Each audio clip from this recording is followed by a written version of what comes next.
j'ai fait face à cette course avec un peu plus de sagesse et de raisonnement où je me suis dit, voilà, tu es en train de vivre ton rêve, profite à fond, donne-toi les moyens à fond de pas avoir de regrets. Mais voilà, plus dans l'aspect profiter que nécessaire. J'ai vu sur la course certains qui avaient vraiment besoin de ce finish et qui avaient vraiment besoin de finir pour ne pas y retourner. C'est fini, c'est fait, c'est une page de ma vie qui se tourne.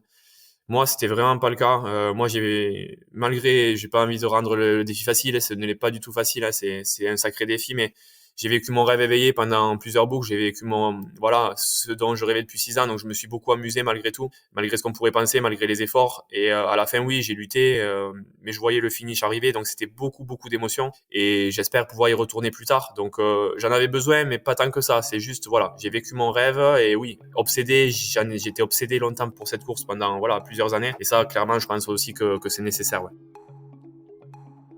Bonjour à tous, je suis Guillaume Lalu et je suis ravi de vous retrouver dans ce nouvel épisode de Course Épique. Course Épique, c'est le podcast Running et Trail qui vous fait vivre dans chaque épisode une histoire de course hors du commun. Athlète émérite, coureur confirmé ou anonyme passionné, quand la légende d'une course et la destinée d'un coureur se rencontrent, c'est dans Course Épique qu'elle se raconte. Course Épique, c'est un nouvel épisode chaque mercredi, mais c'est également chaque lundi matin un extrait de l'épisode à venir pour bien démarrer la semaine ensemble. Nous avons donc rendez-vous 2 fois par semaine. Et si vous souhaitez suivre notre actualité au jour le jour ou découvrir les coulisses du podcast, je vous donne rendez-vous sur notre compte Instagram courseepique.podcast. Pas de doute possible, nous avons rendez-vous aujourd'hui pour un épisode événement de Course Épique. Je me suis senti particulièrement privilégié qu'Aurélien Sanchez réponde instantanément et favorablement à ma demande d'interview soumise quelques heures seulement après la fin de sa Barclay. Je l'ai été plus encore quand j'ai appris qu'il était un auditeur régulier de Course Épique. Cette idée de le recevoir, il faut bien le dire, a aussi été nourrie par la multitude de messages que j'ai reçus de votre part et qui faisaient d'Aurélien mon prochain invité, tout trouvé, ou en tout cas rêvé. Sans faire aucunement injure à Aurélien, son parcours et son palmarès sportif étaient jusqu'ici plutôt passés sous les radars, alors même qu'il avait réalisé des performances remarquables sur différents défis sportifs d'envergure. Il a aujourd'hui marqué l'histoire en devenant le 16e finisher et premier finisher français de la si fascinante Barclay. Une course qu'il va partager avec nous aujourd'hui avec une immense générosité et vous l'entendrez, des émotions encore très vives. Aurélien nous a fait vibrer à distance pendant sa Barclay. J'espère que le récit de sa course épique vous transportera et vous touchera tout autant. J'ai passé un moment incroyablement puissant avec Aurélien que je remercie à nouveau ici pour sa disponibilité et sa gentillesse. Mais je ne vous en dis pas plus. Aurélien va vous raconter tout ça bien mieux que moi. Bienvenue dans notre nouvel épisode de Course Épique, l'As des As. Salut Aurélien, je suis ravi de te recevoir dans ce nouvel épisode de Course Épique. Salut Guillaume, merci pour ton accueil. C'est un honneur de participer à ton podcast. Écoute, merci beaucoup. Je suis extrêmement ravi. J'ai eu l'occasion de te le dire déjà, mais c'est vraiment un grand plaisir. On enregistre cet épisode le 24 mars et il y a tout juste 150 ans. Figure-toi que la première liaison téléphonique entre New York et Chicago était établie. Puisqu'on parle de téléphone, j'imagine que tu as dû faire sauter le réseau téléphonique du côté de Frozenhead la semaine dernière avec tous les appels et les sollicitations que tu as dû recevoir suite à ton exploit. Ouais, c'était dingue. Bon, après, sur le camp à Frozenhead, il n'y a pas trop de réseau. Enfin, il y a un peu de réseau, donc je commençais à avoir un peu les notifications. Je me suis empressé de trouver du réseau pour contacter mes proches, pour contacter Lucille, etc., pour l'avoir au téléphone. C'était pas si simple déjà, mais après, quand je suis arrivé à l'hôtel, là, oui, là, j'avais la connexion Wi-Fi. J'ai vu toutes les réactions de tous mes proches et même de ceux que je connais pas et qui ont suivi la course. Et ouais, c'était incroyable, ouais. Écoute, merci. En tout cas, je peux dire que l'épisode est hyper attendu par les auditeurs du podcast qui m'ont envoyé par dizaines. Ça y est, tu tiens ton prochain invité, fais absolument venir Aurélien, etc. Donc, je suis content du plaisir que tu m'accordes, que tu leur accordes. Partage avec nous aujourd'hui ta Barclay. C'est un peu Noël, moi, je trouve. Tu vois, Noël en plein mois de mars et au début du printemps, ça fait super plaisir. Donc, pour toutes ces raisons-là, merci. Aurélien, on va commencer l'épisode. Et le but du jeu, c'est tu te présentes d'abord avec cette petite limite et restriction qui est de ne pas parler de sport. Qu'est-ce que tu peux nous dire de toi et ce que tu veux nous dire de toi sans qu'on parle tout de suite, on élabore sur la partie sportive de ton parcours? Très bien, très bien. Moi, c'est Aurélien Sanchez, du coup. J'ai 32 ans. Je vis à Toulouse. J'ai fait une école d'ingénieur qui s'appelle l'INSA à Toulouse, de 2009 à 2014. Donc, j'ai été diplômé d'un diplôme d'ingénieur en électronique. Donc, c'est ce que je fais dans ma boîte qui s'appelle NXP, où on fait du semi-conducteur pour l'automobile. Ils t'ont beaucoup vu ta boîte là ces derniers jours ou pas? Ils m'ont vu, ouais. Par contre, bon, j'ai pas pu être à 100% efficace cette semaine parce que je parle beaucoup de ce projet-là et j'ai pas mal de médias avec qui je partage aussi. Donc, ils m'ont vu. Je suis revenu au travail lundi, là. Donc voilà, on a pu déjà partager pas mal. Ils ont suivi aussi la semaine dernière. C'était fou de voir un peu l'émotion dans leurs yeux aussi, de voir Banderole et qu'ils ont vécu fumigène à ça l'arrivée, à la à machine à 100%. café. Ouais, Et exactement. larmes Ouais, pas les aussi, un peu fumigènes, mais d'émotion. c'était presque ça, ouais. Ouais. J'ai vu des collègues pleurer. Moi aussi, j'avais les yeux mouillés, les yeux humides. Donc, ouais, c'était émouvant, ouais. Pardon, donc je t'ai interrompu. Ouais, tu nous parlais de ton Non, job. non, ben, y a pas de souci. Justement, on est là pour ça. Et donc, voilà, c'est dans cette boîte, j'y suis là depuis presque 10 ans maintenant. J'ai fait une petite parenthèse aux États-Unis de 4 ans, entre 2016 et 2019, où je faisais le même métier, ingénieur en électronique aussi. Je parle pas de sport du coup, mais c'est là où j'ai démarré un certain sport. Et, euh, et du coup voilà, j'ai redéménagé à Toulouse juste avant le Covid 2019 et je suis là depuis et voilà. Aurélien, je te propose de faire un petit saut dans le temps, va prendre la machine à remonter le temps et notamment ton enfance. Est-ce que le sport était très présent? De ce que j'ai compris, tu as pratiqué pas mal le foot. Voilà, est-ce que c'était ton Ouais. sport exclusif? Est-ce que tu avais déjà un premier intérêt qui s'est manifesté pour la course à pied? Voilà, est-ce que tu considères que tu étais un enfant et un ado sportif et très branché par le sujet? Ouais, j'étais un peu hyperactif quand j'étais jeune. Je voulais vraiment, voilà, tout le temps bouger, tout le temps faire des activités. J'arrivais pas à rester sur place, donc oui, j'ai fait 16 ans de foot. C'était là où j'arrivais à m'épanouir le plus et je rêvais d'être footballeur professionnel quand j'étais petit. Je voulais, voilà, j'avais comme idole Zinedine Zidane et tous ces grands footballeurs et j'avais des étoiles plein les yeux quand je les voyais jouer. Donc ça, c'était mon rêve absolu. Et quand je me suis vite rendu compte que j'avais pas le niveau, que j'étais loin d'avoir le niveau, ben voilà, j'ai switché, je me suis concentré sur mes études et voilà, juste après sur le plaisir d'être avec mes proches, etc. Donc une vie un peu plus normale forcément que ce que j'avais dans mes rêves. Mais oui, je faisais beaucoup de foot, je faisais aussi de tous les sports, du tennis, du rugby, etc.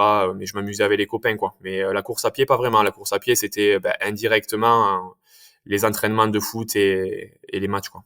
Mais c'était un choix. Voilà, c'était pas un choix, c'était un moyen et pas délibéré, en tout cas la course à pied. Exactement, c'est ça. Tu nous as parlé de Zizou. Est-ce que tu peux nous parler de d'autres peut-être types d'exploits ou d'aventures ou de sportifs qui t'inspiraient? Je pense notamment à Mike Horn pour lequel j'ai l'impression que tu as un intérêt particulier. Est-ce que c'était déjà dès ton adolescence que lui et peut-être d'autres te fascinaient? Et puis si oui, qu'est-ce qui te séduisait dans eux, leur démarche, leur personnalité et puis les défis qu'ils relevaient?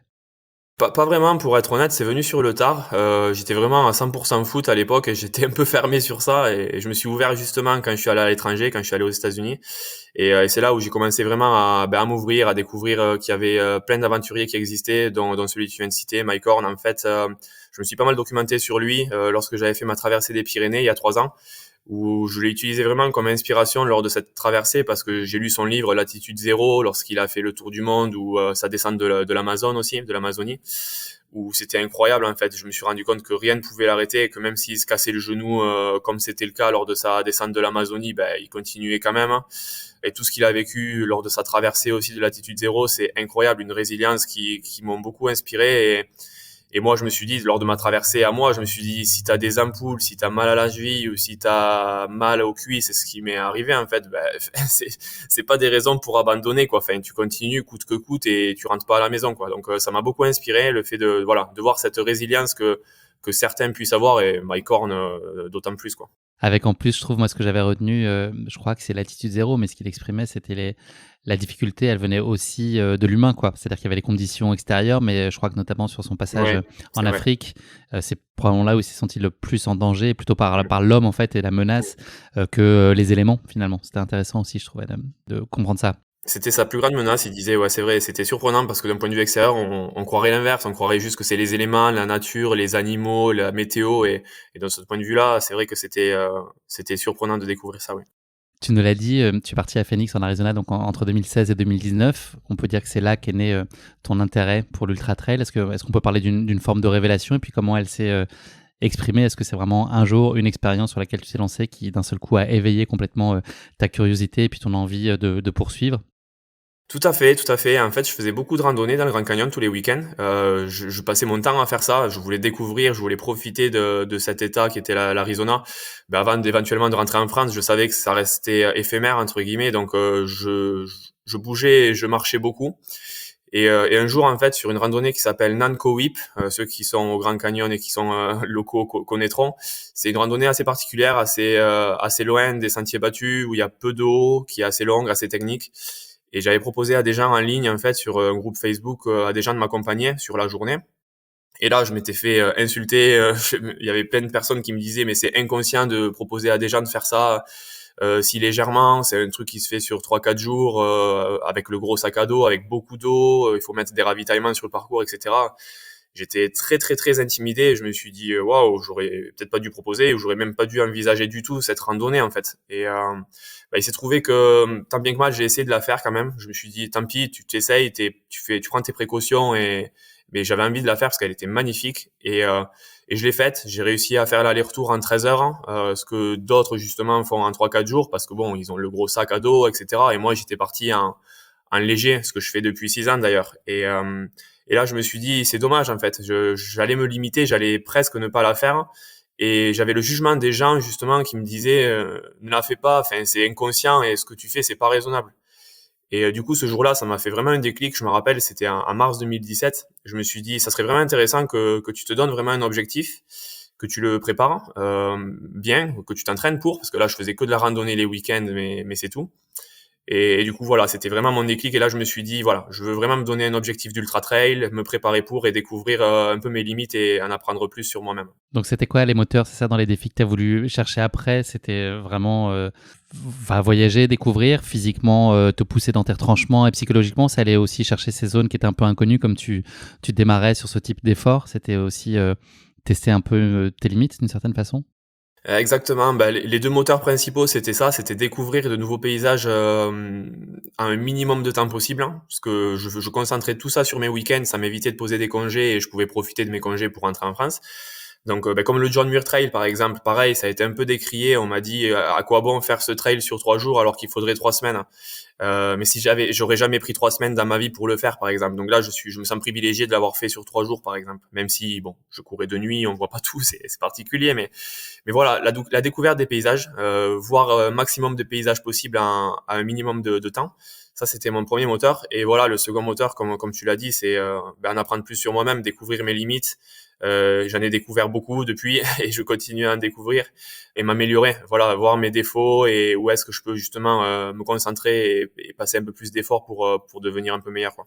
Est-ce que tu as le sentiment que peut-être inconsciemment, le fait qu'on te dissuade ou qu'on te dise que c'est pas raisonnable, est-ce que ça peut toi appuyer et soutenir ton envie de le faire, même si c'est pas en réaction nécessairement de façon consciente, mais finalement te dire ok, on m'explique que c'est pas faisable, moi je peux peut-être faire la démonstration ou en tout cas je m'autorise le droit de l'essayer? C'est un mix des deux, en vrai.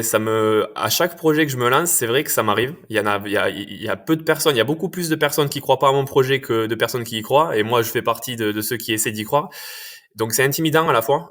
Ça m'arrivait encore avec la Barclay cette année. J'ai vu certains commentaires sur les réseaux et ensuite les gens qui discutaient au camp, qui ne me plaçaient pas du tout dans les favoris et dans les potentiels finishers. Et du coup, je me dis, je suis pas trop à ma place et c'est très intimidant en fait. Et ça me fait poser la question, est-ce que mes objectifs sont pas trop ambitieux? Donc ça m'intimide.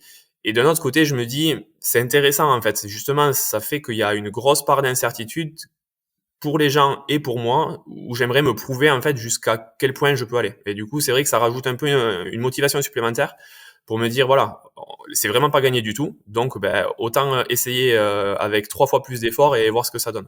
Est-ce qu'on peut dire que tu as un profil assez joueur, dans le sens un peu à faire banco, quoi, à faire tapis, à dire ok, ça passe ou ça casse, j'y vais, mais si j'y vais en tout cas, je serais pas forcément de manière générale, hein, pas forcément sur une logique de gestion ou de retenue. Si ça pète, mais en tout cas, je le joue pleinement, quoi. Exactement. C'est ce qu'aime Laz aussi, le directeur de la course de la Barclay. Il aime qu'il y ait que ce 1% de finish et qu'il y ait 99% d'échecs. Ça rend la victoire d'autant plus belle, en fait, lorsqu'on a plein d'échecs. Et moi, depuis 6 ans, c'est ce que je fais. J'ai eu des années qui ont été très, très compliquées, des années pourries, où j'ai eu beaucoup d'échecs, j'ai rien fini, en fait. Le GR20 en Corse, le GR5 dans les Alpes, le Grand Raid Qatar à Carcassonne. Enfin, j'adore me lancer plein de défis, me mettre à la limite, tout donner pour faire quelque chose que je juge à mon niveau au-delà de mes limites en fait. et que ça passe pas la plupart du temps. Mais quand ça passe, c'est juste des émotions incroyables. La fois où j'ai réussi mon John Muir Trail après 3 tentatives, c'était des émotions de dingue. Et tous les projets depuis que j'ai réussi à finir, parmi les autres que j'ai pas fini, c'était incroyable à chaque fois. Donc oui, clairement, je me mets à la limite. Ouais. Et comment tu sortais justement j'allais pas dire de ces échecs, mais en tout cas de ces fois où ça n'a pas fonctionné comme t'imaginais? Est-ce qu'il y a un moment d'abattement ou est-ce que tu construis ton expérience et tu penses au coup d'après ou comment réussir mieux une nouvelle tentative? Comment est-ce que tu gérais psychologiquement aussi Ouais, c'est dur. ces non-succès? C'est dur, c'est pas facile. Les échecs, surtout quand ils se cumulent, quand ils sont les uns après les autres et qu'on voit pas trop la finalité et qu'on se lance encore dans un projet où il y a de l'incertitude, on commence à douter et c'est dur. On doute de soi-même. Il y a les autres aussi qui doutent de moi, même s'ils savent tout l'investissement et toute la passion que j'ai pour ça.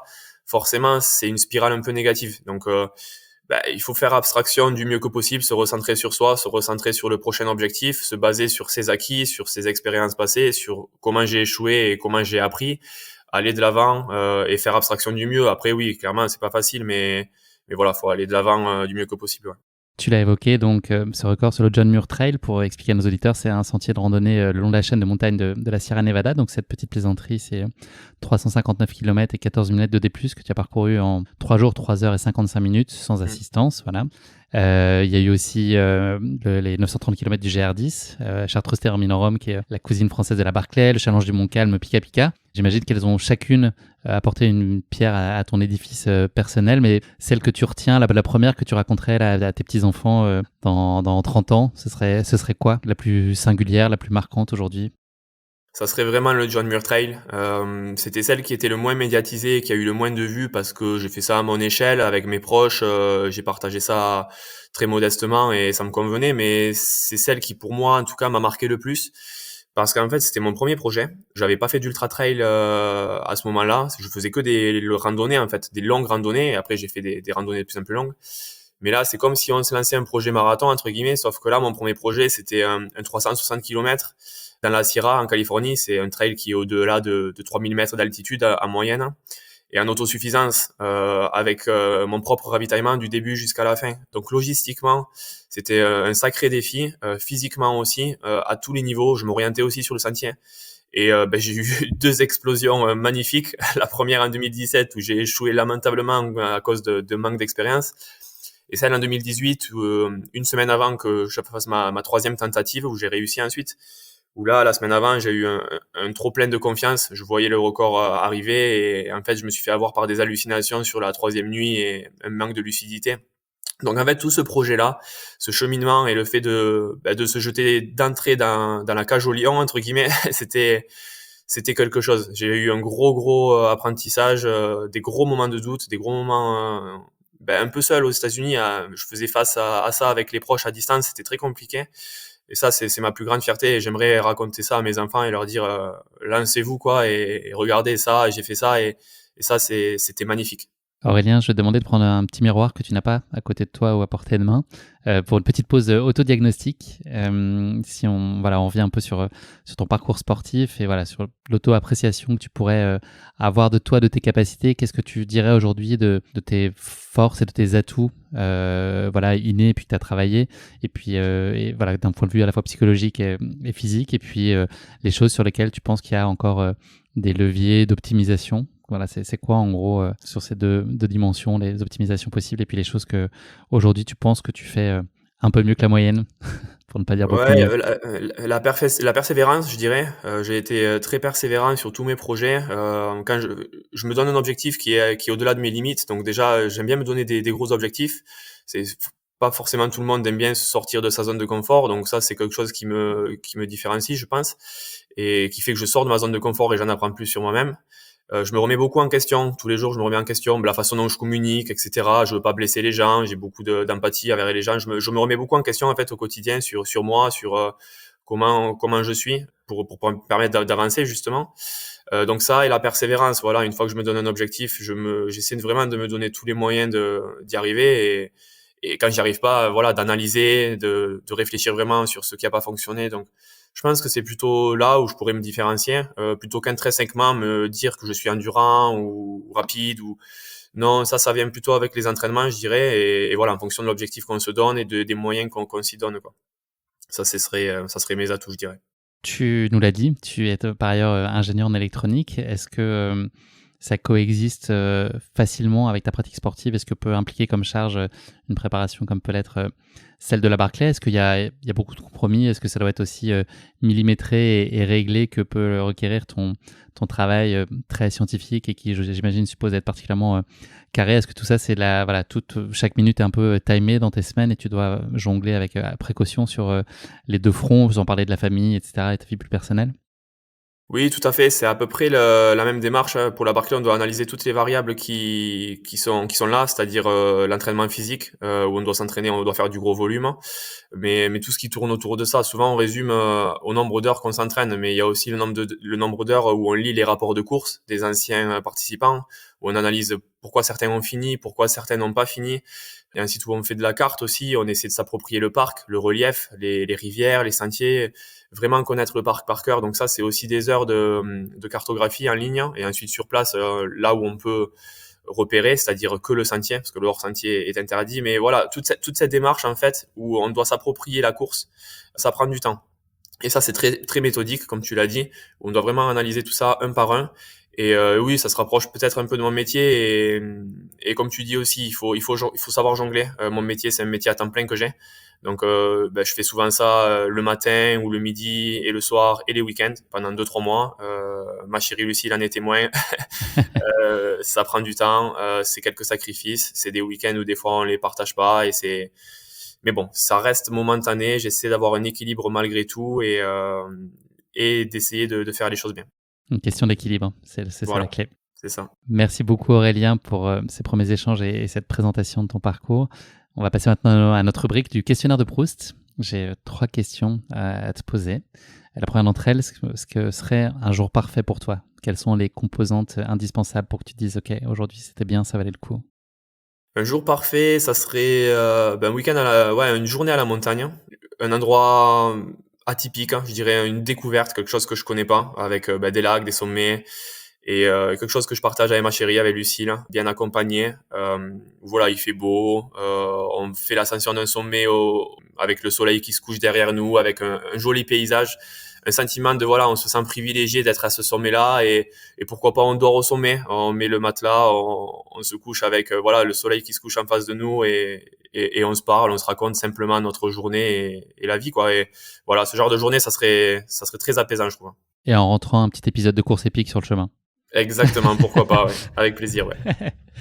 Un moment qui aurait changé ta vie pour toujours. Est-ce que c'est ce Ouais, que tu ça as vécu là? ouais, c'est intéressant. J'aime bien l'effet papillon. J'aime bien le film Mister Nobody. Je sais pas si tu connais, mais c'est un film sur l'effet papillon. En fait, c'est sur les choix de vie, où en fait, en fonction de son choix, on peut avoir différentes vies possibles, hein. Et il y avait ce choix-là où je me suis rappelé avoir fait le choix entre un stage chez Continental et un stage chez NXP. C'était en 2013. J'avais accepté mon stage chez Continental, et après j'ai eu l'offre chez NXP, et du coup je me suis rétracté. Ils étaient pas contents à Continental, et bon, j'ai C'est quand les même pneus, pris c'est le ça, courage. Continental? Pardon? C'est les pneus, c'est ça? C'est ça, c'est les pneus. Ils font aussi d'autres choses. Ils font aussi des cartes électroniques, hein. Mais oui, c'est ça, c'est eux, ouais. Et j'ai pris quand même le choix d'aller chez NXP, et il s'est trouvé qu'en fait, suite à ça, j'ai eu l'opportunité d'aller aux États-Unis pour travailler, qui était du coup l'opportunité pour moi de commencer l'ultra trail, et qui était pour moi vraiment l'opportunité de 6 ans de vie où ça m'a vraiment changé, je trouve. Donc rien que cette petite décision de changer de stage en 2013, en fait, un stage de 3 mois qui n'avait vraiment pas de signification, ben, ça a eu un grand impact à long terme. Voilà, un peu l'effet papillon où tout s'est enchaîné par la suite, et je suis satisfait d'être rentré dans l'ultra trail un peu de cette façon-là, quoi. Le DRH de Continental doit être fier de toi, en tout cas, quand il voit aujourd'hui là où tu en es, il doit se dire que tu as pris la bonne décision. Je sais pas, ouais. Une activité qui t'apaise, c'est la dernière question de ce questionnaire de Proust. Tu disais que tu étais hyperactif, est-ce que tu arrives à t'accorder des moments un peu d'oisiveté? Non, pas vraiment. Ouais, là, une activité qui m'apaise, je dirais à nouveau la randonnée, pour tomber un peu dans le cliché, mais après une belle journée de randonnée, je suis vraiment apaisé, voilà, avec mes proches à nouveau, avec Lucille, avec des copains. Franchement, ouais, c'est ça qui m'apaise le plus, ouais. Merci beaucoup Aurélien. Je vais présenter maintenant la course épique qui va nous intéresser aujourd'hui. La Barclay, c'est un petit pavé, mais je pense que c'est intéressant. La course est tellement riche, il y a tellement de choses à dire. Donc je vais faire un petit monologue, mais n'hésite pas à abonder, compléter ou me contredire s'il faut. La Barclay, donc elle pourrait sembler toute droit sortie des plus grands scénarios hollywoodiens. À ce titre, elle se rapproche pour certains plutôt d'un scénario de film d'horreur que d'une comédie romantique. Vous allez pouvoir juger par vous-même entre fascination et crainte. La Barclay, elle interroge quand même. Certains se posent des questions sur le sens de tout ça, mais elle fait aussi énormément rêver et puis elle fascine. Elle est organisée dans le parc de Frozen Head dans le Tennessee. Je crois que tu as une belle casquette. Nos auditeurs ne peuvent pas le voir, mais tu as une très belle casquette Frozen Exactement. Head. C'est le souvenir de là-bas, ouais. Avec la barrière jaune qui est très symbolique de cette Barclay. Donc cette course à travers les bois, elle est composée idéalement de 5 boucles qui totalisent une longueur approximative de 160 km et 18 000 mètres de dénivelé positif. Mais ça, c'est la théorie. Parce que la réalité des choses, c'est qu'elle peut atteindre plus franchement 200 km et plutôt 20 000 mètres de dénivelé positif au gré d'un parcours qui évolue selon les éditions ou des approximations d'orientation des coureurs, ce qui est tout à fait courant et logique. Pour en donner les grands principes, donc cette course à laquelle seulement 40 heureux élus ont le privilège de prendre le départ chaque année doit être complétée en moins de 60 heures en réalisant chacune des 5 boucles en moins de 12 heures, à moins d'opter pour la Fun Run qui est un format un peu plus court qui est constitué lui de 3 boucles à réaliser en moins de 40 heures, soit un peu moins de 13h20 d'ailleurs par boucle. Vous avez une carte géographique très basique qui est mise à dispo, je crois, la veille de la course, qui vous donne un parcours approximatif. Jusque-là, ça va. Très bien, c'est ça. Cette course, tout le monde le connaît et a probablement croisé sa barbe sur des photos. Elle a été imaginée par Gary Lazarus Lake Cantrell, alias Laz, qui s'est inspiré donc de la fuite d'un prisonnier avoisinant, qui était au pénitencier de Brushy Mountain, qui s'est évadé en 1977. C'était James Earl Ray, qui était l'assassin de Martin Luther King, et qui a réussi à parcourir seulement 13 km en 55 heures d'escapade. Donc ça vous donne une idée de sa moyenne horaire. Il a été repris par la police. Et Laz, il aurait trouvé ça quand même assez dérisoire comme distance. Il aurait prétendu pouvoir courir au moins 100 miles dans les mêmes conditions. Voilà. Je crois que Laz a été un très bon coureur. Il a encore récemment fait des traversées de centaines de kilomètres aux États-Unis, encore tout récemment. Donc voilà, depuis 86 et jusqu'à peu, seuls 15 coureurs avaient terminé les 5 boucles de cette course, soit moins de 2% des 800 coureurs qui avaient alors tenté l'exercice. Avant cette édition 2023, personne n'avait réussi à franchir la ligne d'arrivée depuis 2017. Donc c'était un peu la disette sur la ligne d'arrivée, ce qui donne évidemment une idée de la complexité de la course. Sur le parcours, vous devez trouver des livres qui sont placés sur le parcours, déchirer la page qui correspond à un numéro qui vous a assigné à chaque tour, donc un numéro différent à chaque tour qui atteste du fait que vous êtes bien passé par ces passages obligés. On oublie le GPS, les montres connectées, tout ça, ça n'existe pas. Vous avez la carte, vous avez la boussole et puis du bon sens et de l'observation. On peut imaginer que de nuit, ça se complexifie sacrément. Pas de balise, pas de ravitaillement, pas de station de premiers soins, pas de massage, tout ça, rien, ça n'existe pas. Vous êtes quand même dans des conditions extrêmement délicates. Et voilà, personne ne sait. Massage autorisé entre coureurs si jamais, mais bon, on n'a pas le temps de faire ça. Ouais, et voilà, et donc personne ne sait quand commence la course. Ça, c'est Laz qui décide. Il donne le signal dans une conque, qui est une coquille de mollusque qu'il utilise comme instrument avant. Et ensuite, le départ est donné dans l'heure qui suit, une heure après par Laz, au moment où il allume sa cigarette.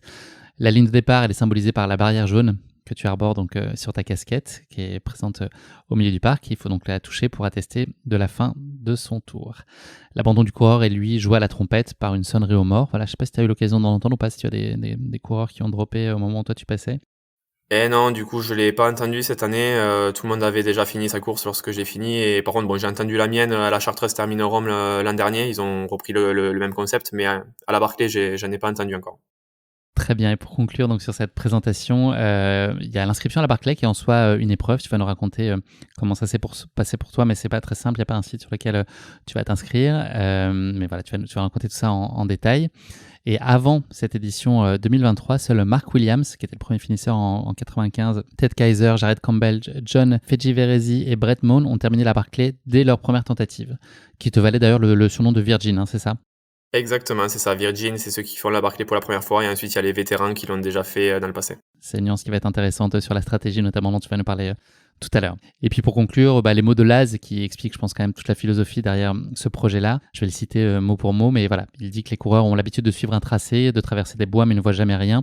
Si vous enlevez la prochaine flèche ou la prochaine rubalise, ils sont perdus.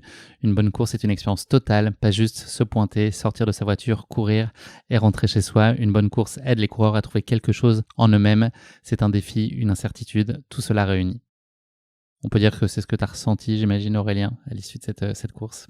Exactement. Laz est une personne très inspirante, très intelligente, que j'admire énormément et là, sur cette phrase-là, il a tout résumé. Alors là, jusqu'à maintenant, Aurélien, ça se passait très bien, on rigolait beaucoup, on a passé un bon moment, mais là, c'est le moment de la question qui pique. Tu connais le podcast Ah, puisque tu je connais, l'écoutes, ouais. ouais, donc ça va être un moment qui fâche un peu, mais voilà, l'idée c'est de se marrer et puis je suis sûr que tu vas être inspiré. Je vais te parler d'un couple thaïlandais, Ekachai et Laksana Tiranarat. Ils figurent au Guinness Book pour un record qui a duré 58 heures, 35 minutes et 58 secondes, soit Ah, sensiblement le temps qu'a duré ta ouais, Barclay cette pas année à loin. 12 minutes près. Est-ce que tu aurais une idée de ce que pourrait être ce record détenu par ce couple? Ils se sont embrassés pendant ce temps-là? Fabuleux. Incroyable. Incroyable, incroyable, exactement. Ils se sont embrassés Ouais, donc c'est pendant long, ils sont endurants aussi. effectivement. Et donc ils ont battu le record de plusieurs heures puisque le précédent record était de 50 heures et 25 minutes. Ah ouais. Il y a un couple qui a abandonné arrêté en tout cas juste 2 minutes avant eux, donc qui était quand même pas loin du but. Ils ont été récompensés donc nos deux lauréats par un prix de 2500 €, 2 bagues en diamant. Ah Et oui. ils étaient déjà les anciens champions. Tu vois, en 2011 ils s'étaient déjà frotté à l'exercice, donc ils sont assez habitués de ces performances. Ils étaient 9 à avoir testé en tout cas ce record ce jour-là. Et donc, ils peuvent pas arrêter de s'embrasser. Ils n'ont pas le droit Waouh. d'aspirer un peu d'eau avec une paille. Ils peuvent pas aller aux toilettes. Enfin voilà, tout ça, c'est quand même assez contraignant. Voilà, la Barclay, c'est presque de la rigolade à côté, non, sans être mauvaise langue. Ouais, après pour des bagues en diamant, peut-être que je vais proposer à Lucille si elle veut faire 59 heures, je sais pas, mais Ça, on va ça voir. peut se tenter, ouais, ouais. Alors, il y en a aussi, ils Mais expliquent qu'il y en a certains qui sont sur des boîtes aussi, si les tailles sont pas les mêmes entre l'homme et la femme, etc. Enfin voilà, c'est quand même toute une organisation, hein, ah oui, ok, en effet, ouais. franchement. Allez, on va parler désormais de ta course épique. On est suspendu à tes lèvres pour la suite, j'en salive d'avance. On va revenir sur ton rapport plus personnel à la Barclay. Est-ce que tu peux nous dire quand elle est venue dans ta vie? Quand est-ce que tu en as entendu parler pour la première fois? Et puis qu'est-ce que ça a suscité comme toi, comme réaction un peu épidermique? Ça a été de la fascination, de l'étonnement, de la curiosité? Enfin voilà, qu'est-ce que tu as tout de suite reçu et ressenti en découvrant ce format et ce projet-là? Ouais, donc après la randonnée que j'ai mentionnée déjà, Nankowi pour Grand Canyon, justement, vraiment 3 jours après, j'ai commencé à faire mes recherches sur Internet, courses les plus difficiles au monde, etc. Enfin, ultra trail, difficile, etc. J'ai mis un peu tous les mots-clés. Et sur tous les sites Internet, je retrouvais à chaque fois cette Barclay et ça m'a rappelé des souvenirs aussi. J'avais vu un reportage en 2012 où il y avait Patrick Montel qui était allé sur les lieux, il avait montré cette course et en 2012, j'ai vu ça et je me suis dit, mais c'est un truc de barge. Enfin, je comprends pas les gens qui font ça, pourquoi souffrir autant et ça me parlait pas du tout. Par contre, quand j'ai vu ça à ce moment-là, en 2017, je me suis dit, waouh, ça correspond exactement au final au défi que j'aimerais faire parce que oui, on sort de sa zone de confort et à tous les niveaux, orientation, physique, alimentation, etc. Et donc vraiment, ça a fait flash. J'ai regardé un peu l'histoire de la course, je me suis imprégné des rapports de course des coureurs et là, je me suis dit, waouh, j'ai envie de vivre cette expérience. J'ai envie soit d'échouer lamentablement et découvrir mes limites, soit pourquoi pas de rêver de réussir. Et à partir de ce jour-là, justement, mars 2017, je me suis dit, voilà, c'est ce que je veux faire. J'aimerais pouvoir faire partie de l'aventure. Et à partir de là, voilà, analyser tout ce que ça impliquait, comment postuler, comment participer à la course, etc. Donc mon projet a démarré à ce moment-là. Et après, comme tu l'as dit, c'était une fascination, mais vraiment une obsession. Les 2-3 premières années, une très grosse obsession où j'ai ma vie tournée autour de ça. En fait, tous mes projets sportifs tournaient autour de ça et ça depuis 6 ans. Après, j'ai réussi un peu à décrocher lorsque j'ai appris que rentrer dans la course n'était pas dépendant de moi-même, c'était dépendant de l'âge et j'avais pas forcément d'influence. Donc j'ai réussi à devenir moins obsédé par la course avec le temps et à me focaliser sur d'autres objectifs. Mais clairement, oui, c'était une fascination et une obsession pour la course dès le départ. Le processus d'inscription, donc c'est un chemin de croix, presque aussi compliqué que la course en elle-même. Je plaisante évidemment. Tu as été retoqué un certain nombre de fois, en tout cas pas retenu à plusieurs reprises. Est-ce que tu as été assez philosophe par rapport à ça et assez fataliste en disant qu'un jour viendrait? Est-ce que c'était à chaque fois une pilule pas très facile à avaler? Et tu disais que tu repartais pour un an d'attente. Ouais, c'était très difficile. Honnêtement, c'était très difficile. Quand j'ai fini le John Muir, je pense que j'avais peut-être un peu l'attitude d'enfant gâté ou un manque d'humilité où je me suis dit je mérite d'être pris lorsque j'ai fini mon John Muir parce que j'avais amélioré le record de Brett Mahoney d'une dizaine d'heures. Brett Mahoney qui est toujours d'ailleurs le recordman de la Barclay en 52 heures et qu'il a fini 2 fois. Et je me suis dit ça va être automatique presque. Alors que clairement, il fallait pas du tout penser comme ça. Il y a tellement de personnes qui veulent faire cette Barclay que il faut attendre son tour, quoi, entre guillemets. Et je sais pas comment je l'ai tourné, mais peut-être là, elle a senti que c'était pas le bon moment pour moi, qu'il fallait que j'apprenne, que j'ai mes expériences, etc. Donc, Ouais, une très très grosse frustration quand j'ai fini mon John Muir en 2018. Une autre supplémentaire lorsque j'ai fini le Baldy Marathon en Californie, qu'on n'a pas mentionné, mais c'est une version de la Barclay aussi similaire, mais en Californie, où il y a peu de personnes qui la font parce que c'est très peu connu, mais c'est un défi tout aussi compliqué. Et j'avais fini ça aussi, et je me suis dit ça va suffire à force de cumul, et ça avait toujours pas suffi. Donc là, à ce moment-là, je me suis dit, voilà, j'ai pris du recul, je me suis dit, ça dépend pas de moi, il faut être patient, faut s'aguerrir, faut prendre du plaisir dans ces aventures. Donc j'ai continué, voilà, j'ai fait la traversée des Pyrénées, j'ai fait la Chartreuse, etc. Et là, j'ai réussi un peu à gagner un peu en sagesse, je dirais, où j'étais pas obsédé par ça, et je me suis dit, bah, il y en a d'autres qui méritent leur place aussi, et moi, je continuerai à postuler, et advienne que pourra, un jour, ça le fera, et voilà. Est-ce que tu pourrais nous parler un petit peu de ta prépa, une prépa que tu as partiellement partagée avec Guillaume Calmette, qui était aussi avec toi sur la Ouais, ligne des partants. C'est ouais. quoi les éléments très spécifiques au-delà de ce que tu as pu mettre en place sur d'autres courses et défis d'envergure? Est-ce qu'il y a vraiment des choses très particulières intégrées? Et si oui, qu'est-ce que ça a été? Et puis voilà, combien de temps tu as consacré à toute cette phase préparatoire? Bah, comme tu l'as dit déjà, franchement, cette phase préparatoire, elle était unique pour moi. C'est la première fois que je fais une phase préparatoire avec quelqu'un, avec Guillaume en l'occurrence. Elle est passée presque toute seule. Donc après, oui, il y a mon quotidien forcément qui a été chamboulé, où forcément je devais passer du temps à m'entraîner. Mais les entraînements eux-mêmes, où je me rappelle dans le passé, en fait, vraiment, pas se forcer, mais presque des fois se dire, allez, je fais 5000 mètres de dénivelé aujourd'hui, j'en fais 3000 demain. Seul, c'est pas forcément des plus faciles. Là, avec Guillaume, vraiment, on a passé 1 mois et demi, presque 2 mois ensemble, où je voyais pas les kilomètres défiler, le dénivelé, il venait tout seul. On s'entend super bien, et c'était des balades sportives plaisir, quoi. Et les kilomètres, ils venaient tout seuls, donc ça, c'était incroyable. Donc, on a rebondi un peu sur nos expériences passées tous les deux. Il sait comment s'entraîner lui de son côté, et moi, je sais comment je m'entraînais sur mes courses d'avant. Donc, on a un peu joint tout ça ensemble. On s'est focalisé un peu sur ça. On a fait une sortie de 24 heures, moins de dénivelé, mais 24 heures en continu, une fois. Et après, plein de sorties à la montagne, de dénivelé. Donc voilà, un peu un mélange de nos deux expériences, et le fait de s'amuser vraiment à partager ça, quoi. Tu nous l'as dit tout à l'heure, la course était devenue une obsession pour toi. J'avais eu le grand plaisir d'échanger avec Aurélien Delfos, qui a écrit Mm. un livre, Les Finisseurs, avec Alexis Berg, aux éditions Mons, sur lequel il dresse le portrait de ce qu'étaient les finisseurs à l'époque, avant que vous soyez des nouveaux finisseurs. En tout cas, c'est la photographie à l'instant T. Il disait que la Barclay doit devenir une obsession, et que c'était indispensable pour espérer y réussir. Est-ce que voilà, c'est ton sentiment aussi, le fait que ce soit une obsession, c'est une nécessité, c'est la condition nécessaire mais pas suffisante? Ouais, c'est ce que j'ai cru pendant longtemps. C'est ce qui a fait que j'ai réussi à finir, je pense. C'est devenu moins une obsession dernièrement, en termes de nécessité, je dirais. Par contre, je pense, voilà, j'ai fait face à cette course avec un peu plus de sagesse et de raisonnement, où je me suis dit, voilà, t'es en train de vivre ton rêve, profite à fond, donne-toi les moyens à fond de pas avoir de regrets. Mais voilà, plus dans l'aspect profiter que nécessaire. J'ai vu sur la course certains qui avaient vraiment besoin de ce finish, et qui avaient vraiment besoin de finir pour ne pas y retourner. C'est fini, c'est fait, c'est une page de ma vie qui se tourne.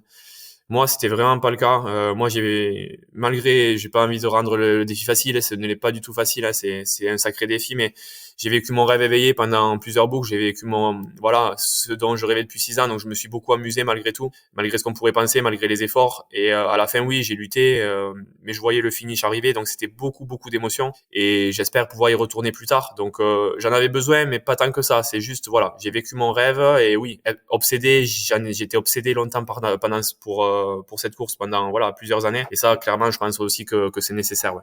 Est-ce que le fait que ce soit une première fois aussi, ça a pu jouer dans le sens, tu avais évidemment en tête de finir, mais te dire que c'est malgré tout une première expérimentation, une première expérience, et donc voilà, c'était te mettre pas non plus en surpression, et que tu aurais peut-être l'occasion d'y retourner maintenant que tu avais eu la chance d'y venir une première fois?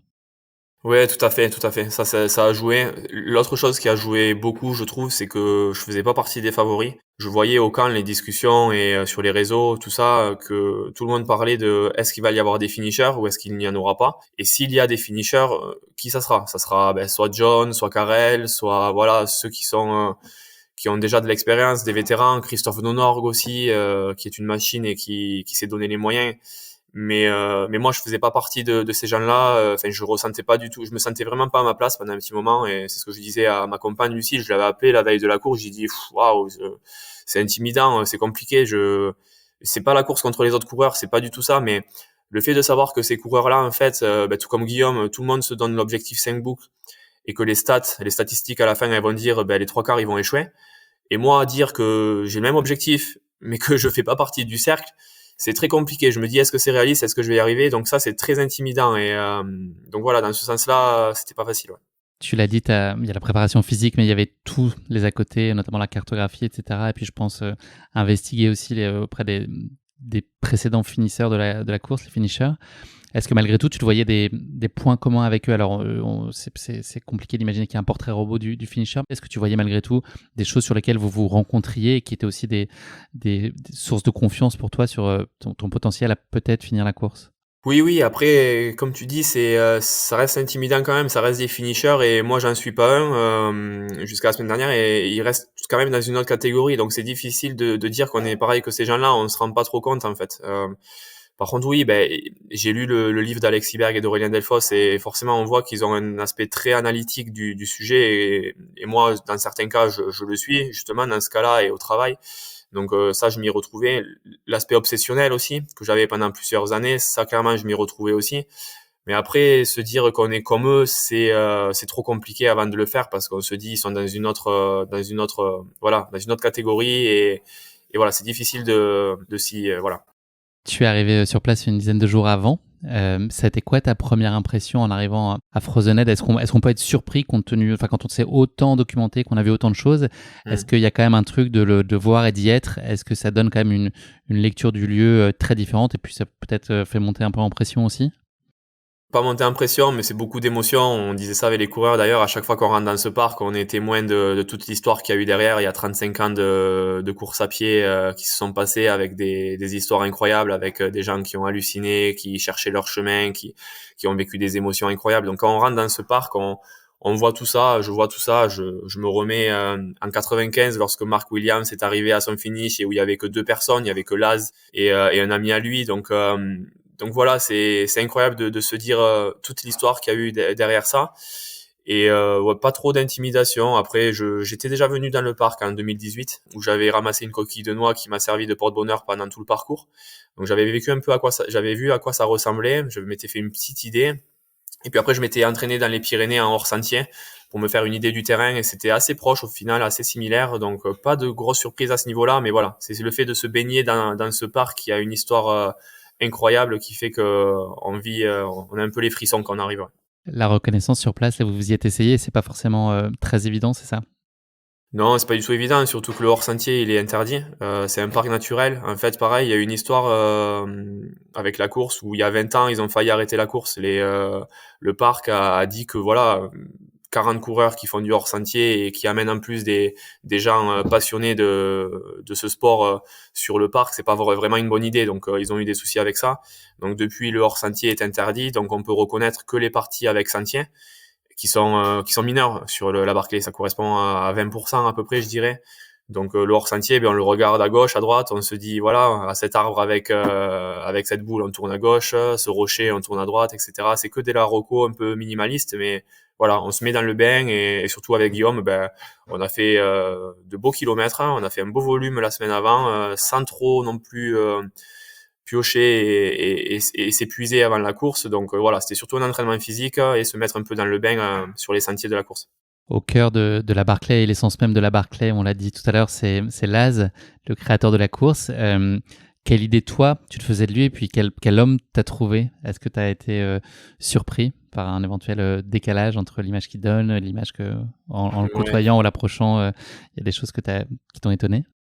Ouais, tout à fait. Donc bon, au tout début, en 2017, quand j'ai vu les reportages et tout ça, c'est vrai que je le voyais comme un gourou satanique qui veut faire souffrir les gens et qui veut faire en sorte que tout le monde échoue et que personne ne réussisse et voilà, et qui s'y plaît, qui se plaît dans ce personnage-là.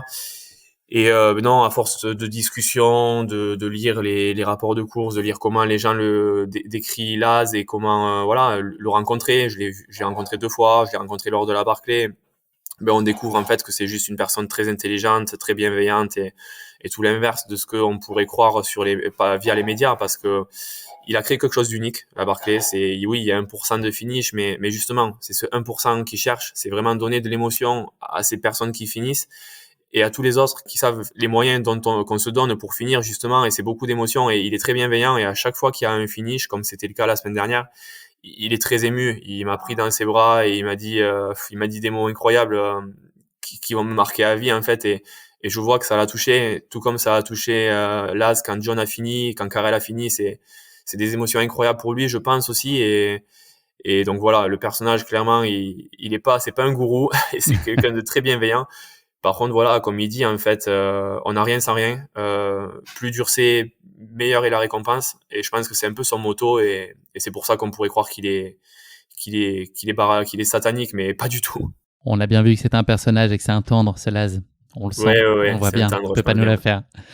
Exactement. Est-ce que tu peux nous en dire plus sur la partie un peu logistique, l'organisation, voilà, avec qui tu es venu? On a parlé de Guillaume, mais voilà, qu'est-ce que tu avais mis en place comme toute l'organisation hors course, les à côté?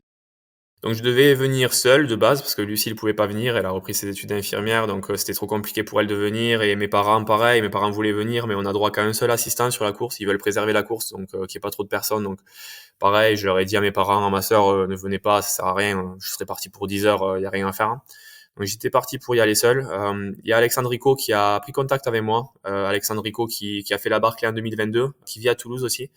Quand il a appris que j'allais la faire, il a pris contact avec moi pour me donner son soutien, partager son expérience, etc. Donc ça, c'était génial. Et après, il m'a dit, écoute, j'aimerais bien venir à Frozened, pourquoi pas aussi te donner de l'assistance entre les boucles. Donc voilà, on a beaucoup discuté. Il est venu avec moi, il m'a aidé sur les boucles. Donc ça, c'était génial. J'étais plus seul, j'étais avec Alex. Le fait de partager cette Barclay avec lui, c'est un vrai passionné.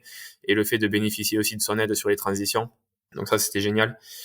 Et voilà, et comme tu l'as dit, le fil rouge que je mentionne tout le temps, c'est Guillaume, c'est mon pote, une personne qui m'inspire depuis 5 ans. Voilà, c'est une personne qui est très inspirante, qui est le pionnier de la Barclay niveau France. Il a fait la Fun Run il y a quelques années, et je me suis préparé avec lui. J'ai prévu de faire la reconnaissance avec lui au parc. J'avais prévu de faire la course avec lui. Mon scénario idéal, c'est de faire 4 boucles avec lui et qu'on finisse ensemble, qu'on soit les 2 premiers Français à faire ça, quoi. Donc voilà, il y avait Guillaume, il y avait Pauline, sa chérie aussi, sa compagne qui était là pour le soutenir. Donc on avait une belle petite équipe, hein. Donc c'était chouette. Cette Barclay, c'est une épreuve qui pourrait être perçue un peu comme individuelle, or la dimension collective, elle est centrale. Est-ce que voilà, s'unir, c'est aussi la seule chance d'imaginer avoir une possibilité de réussir? Et puis voilà, en disant ça, est-ce que tu peux peut-être nous en dire un peu plus sur ta stratégie de course, ce que toi tu avais en tête? Moi, j'avais vraiment deux objectifs cette année. C'était vraiment partager la course avec Guillaume et essayer de me donner les chances de finir. C'est là où d'ailleurs ça a été très compliqué pour moi lors de la deuxième boucle, parce que j'ai dû faire le choix, un choix très compliqué entre un des deux, quoi. Donc ouais, c'est très compliqué. Ouais. Donc voilà, comme tu dis, en fait, voilà, c'est pas seul. Enfin, ça se fait. Voilà, c'est une petite famille en fait. C'est une communauté. Tous les finishers, quand on voit les rapports de course, il y a toujours une transmission. Il y a toujours, c'est toujours un binôme en fait. C'est toujours, enfin, pour la plupart des cas. Et c'est souvent voilà une association vétéran virgin qui fonctionne bien, ou alors vétéran. Et ensuite ça finit ensemble ou séparément, mais voilà, il y a toujours une sorte de transmission et de partage qui se fait. Et moi j'aurais rêvé qu'on ait notre finish à deux, et voilà, et moi clairement je savais que avant qu'on fasse l'entraînement avec Guillaume, je savais que j'allais m'appuyer sur un vétéran qui est à peu près dans les mêmes allures que moi lors de la course, pour pouvoir voilà m'approprier le parc, apprendre le parcours et être sûr que je fais pas d'erreur en me lançant seul. Donc ça aurait été inconscient de partir seul. Donc ça, c'était depuis longtemps déjà pas prévu. Et par contre, oui, avec la prépa et tout l'historique qu'on a, voilà, avec Guillaume, on avait prévu de faire la course ensemble. Du coup, naturellement, lui qui connaît le parc par cœur, et moi qui suis un virgin, on aurait fait une association parfaite. Ce qu'on a fait d'ailleurs lors de la première boucle, c'était juste génial. On s'est bien amusé, on a fait abstraction du reste. On était dans le troisième groupe, hein. On était autour de la 15e place, je pense. On donnait vraiment pas d'importance à ça. On faisait notre truc et on a pris vraiment plaisir à partager ça jusqu'à ce qu'on commence, voilà, jusqu'à ce que chacun prenne son chemin. Est-ce que tu peux nous parler, ça m'intéresserait de savoir en tout cas sur la partie nutrition, comment est-ce que ça se gère sur ce type d'épreuve? Est-ce qu'il y a des choses là aussi très particulières? C'était quoi sur une boucle type ta stratégie nutritionnelle, sachant qu'il n'y a pas d'aide sur chaque boucle, il n'y a rien à faire avant chaque campement, en tout cas, il n'y a pas de possibilité de se ravitailler en plus. Non, ben tout à fait. On est en autosuffisance, chacun se gère. Donc, bon, on avait calculé, il nous fallait à peu près 3000 kilocalories par boucle. Et après, en fonction de ça, il faut essayer de prendre les aliments les plus caloriques entre guillemets pour que ça pèse le moins dans le sac à dos. Donc, on a fait une petite combinaison de tout ça en prenant aussi des aliments protéinés pour pouvoir améliorer la récupération. Moi, de mon côté, j'ai pris des cheeseburgers, par exemple. Guillaume aussi, on avait expérimenté ça. Guillaume a eu l'idée la semaine d'avant de prendre ça sur le parcours. On s'est entraîné avec et ça marchait super bien. On arrivait à les manger et comme je disais, c'est calorique, il y a des protéines, donc c'est juste parfait, quoi. Donc ça, et ensuite du fromage, des bonbons, des chocobons, des Ferrero Rocher, des Plein de trucs un petits peu plaisirs, plaisir. dis-moi. Ouais, c'est ça. Ouais, je me suis fait plaisir. Ouais. En fait, je me voyais vraiment comme à Noël quand j'ouvrais les boîtes de Ferrero Rocher et où je m'arrêtais jamais. En fait, ces trucs, je pourrais en manger par centaines sans souci. Et du coup, je me suis dit, c'est la nourriture parfaite. C'est très calorique, il y a des protéines et si tu peux en manger non-stop, voilà, tu prends ça, quoi. Donc j'ai pris des choses comme ça et ça c'était voilà quand j'étais en autosuffisance sur la boucle.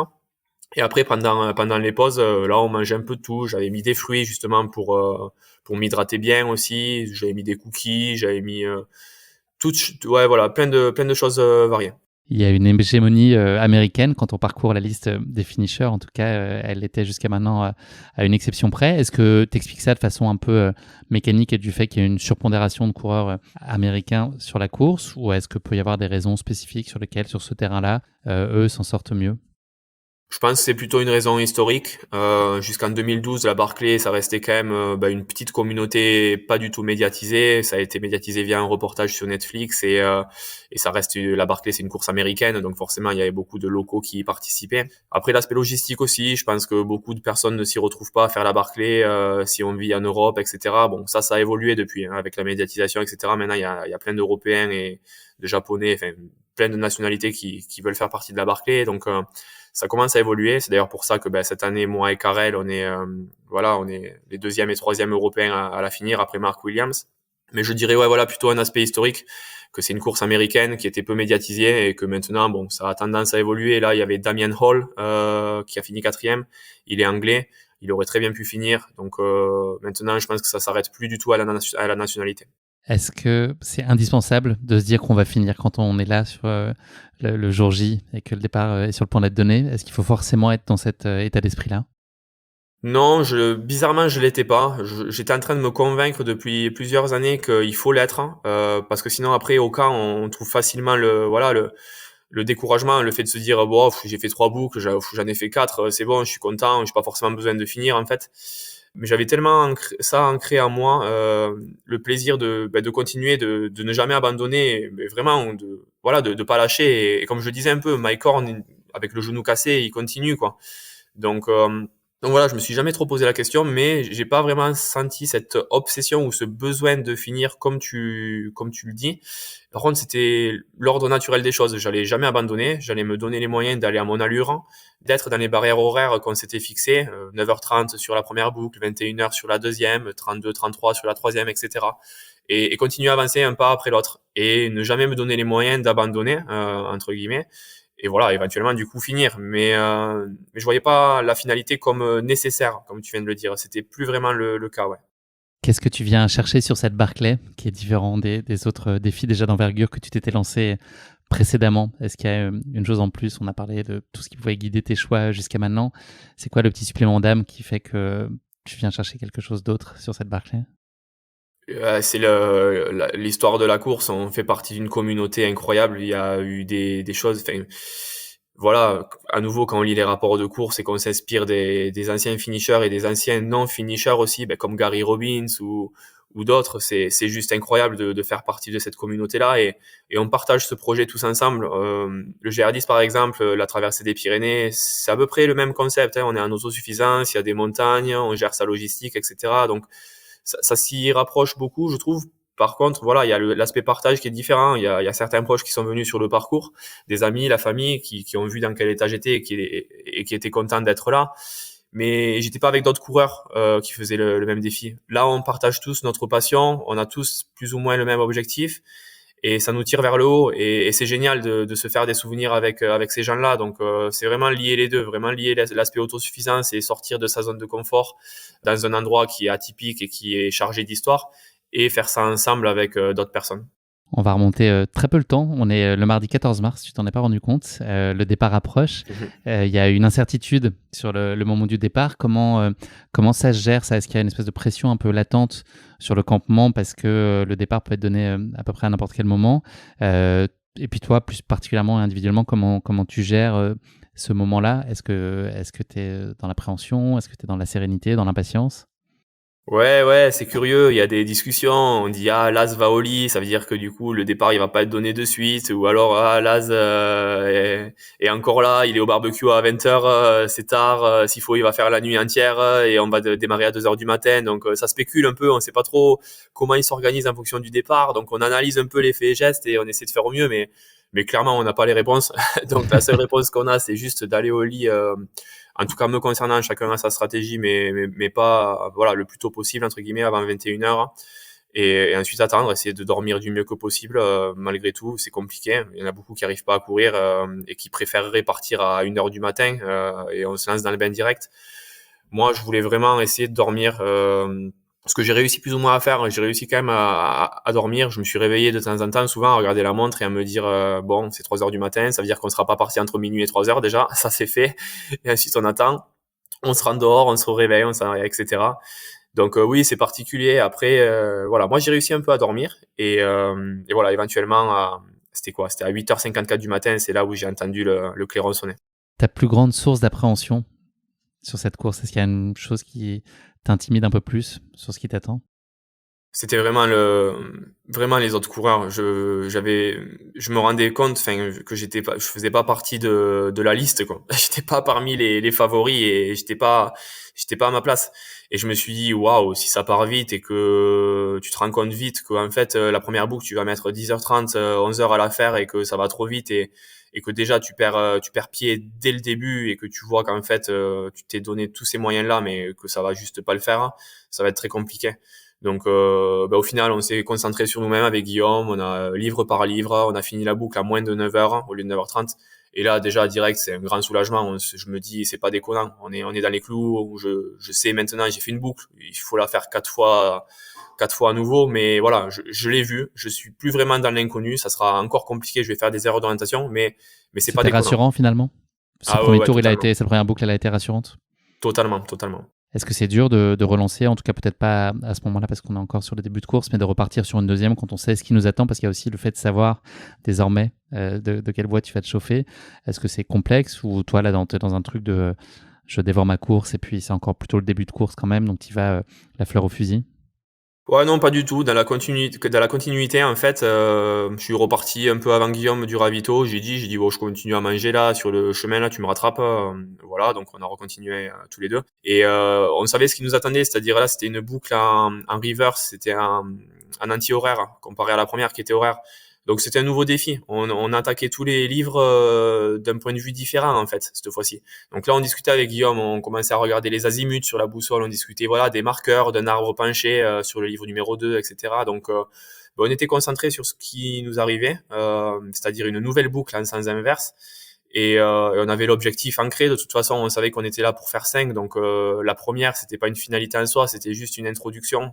Il y a eu aucune question qui s'est posée à la transition. C'était juste, allez, chouette, maintenant, attaquons la deuxième, qui est en sens inverse, et faisons de notre mieux. Et on a fait quelques erreurs d'ailleurs, et voilà, c'était juste, voilà, continuons, quoi. Cette deuxième boucle, elle a quand même aussi marqué un nouveau départ de course finalement. Elle a aussi, il y a un certain nombre de choses qui ont joué et évolué dans cette deuxième boucle.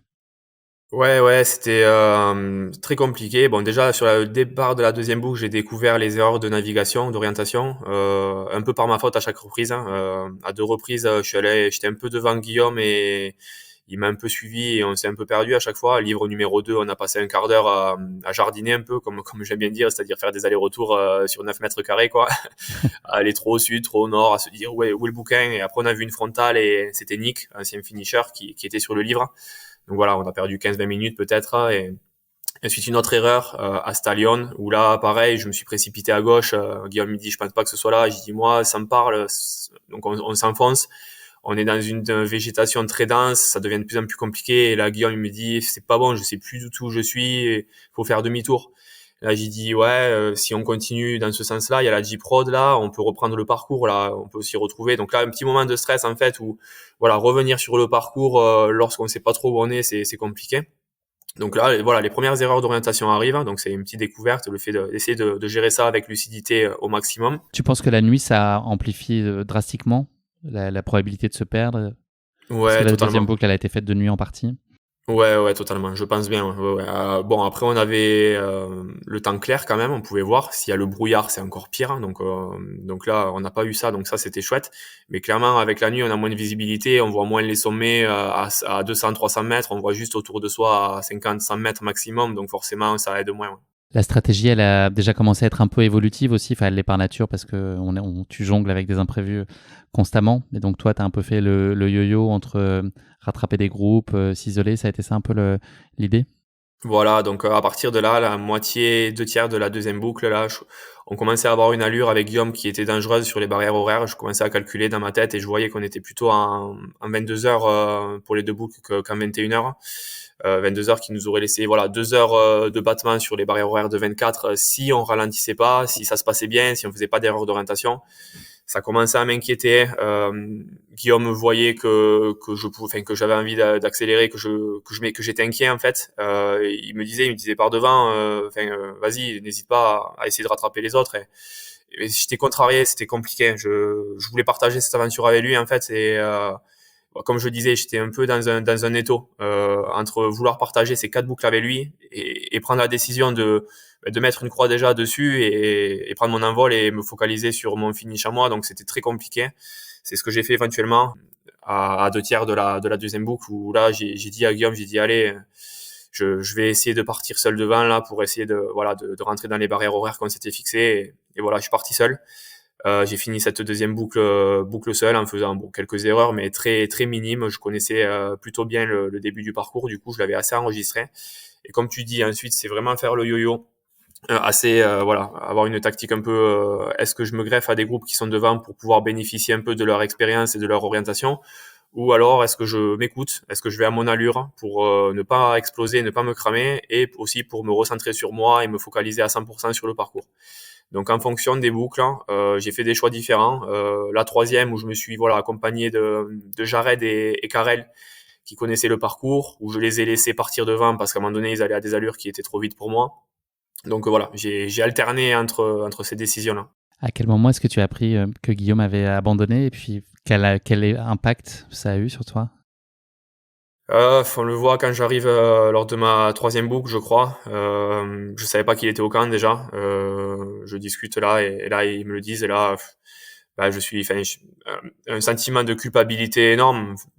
J'ai l'impression de l'avoir laissé quoi. Guillaume il est autonome, hein, c'est un grand garçon, il a pas besoin de moi et voilà. Mais je vois mon image en train de partir devant seul et ensuite en train de le voir quitter la course quoi. Enfin c'est tellement c'est poignant quoi, c'est frustrant parce que c'est vraiment mon pote et lui il a fait 3 fois la Barclay avant moi et il méritait d'autant plus de finir quoi. Donc C'est un clairement ça sentiment que m'a tu arrives à occulter assez rapidement, ouais. sans que pour autant tu oublies Guillaume, etc. Mais en tout cas, est-ce que tu arrives à te remettre quand même dans ta course rapidement?